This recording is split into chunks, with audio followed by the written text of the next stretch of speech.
All right. Now we're going to do a secondary assessment. First things first, I'm going to take a history. So I'm going to use sample, the mnemonic.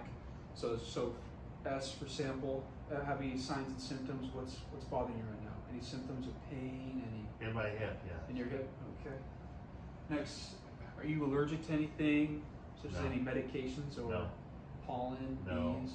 Okay. Well, yeah, pollen. I Pollen. do get allergies. Okay. M, any taking any medication right now? Just for my thyroid. Okay. L, last oral intake. What's the last thing you? Or no, sorry, I skipped P. Past medical history, like has this happened before? Has your hip been bothering you before, or have you had to get it worked on? No, yeah, it has been hurting for a while. Okay. And last oral intake. What's the last thing you ate? Vegetable soup. Vegetable soup. Okay. And then last thing is, what was the events leading up to this incident where you hurt your hip? Well, I was chasing a dog down the street and I tripped and fell. Okay. All right. And did it happen recently? Or Yeah, like 5 minutes ago. 5 minutes ago. Okay. Alrighty. Now I'm going to be doing a physical examination head to toe, and what we're doing is dots. We're feeling for deformities, open injuries, tenderness, swelling.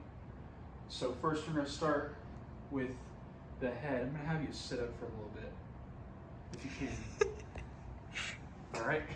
Right there, good?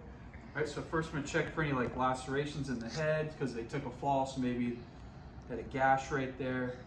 I'm going to check the neck, any tightness or anything that seems a little out of place.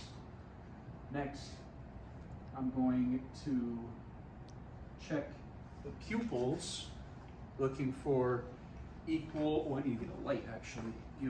Here's your phone light real quick. Yeah. Thank you. I'm going to check the pupils to make sure they're even real quick. Now, shine. Okay. Okay.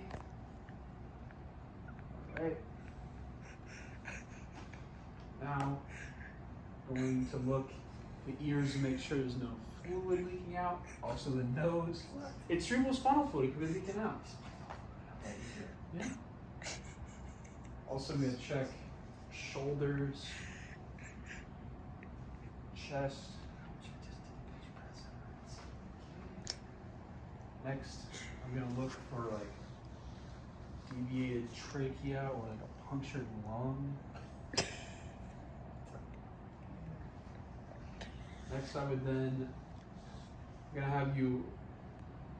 have you breathe out and hold it.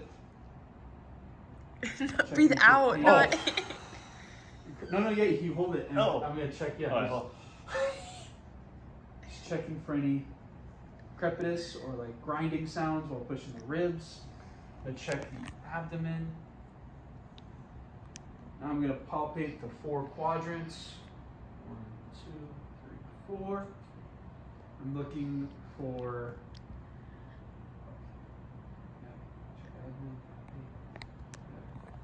for any possible internal organ injuries in each quadrant of the abdomen. Then I'm going to do a rebound test. So I'm going to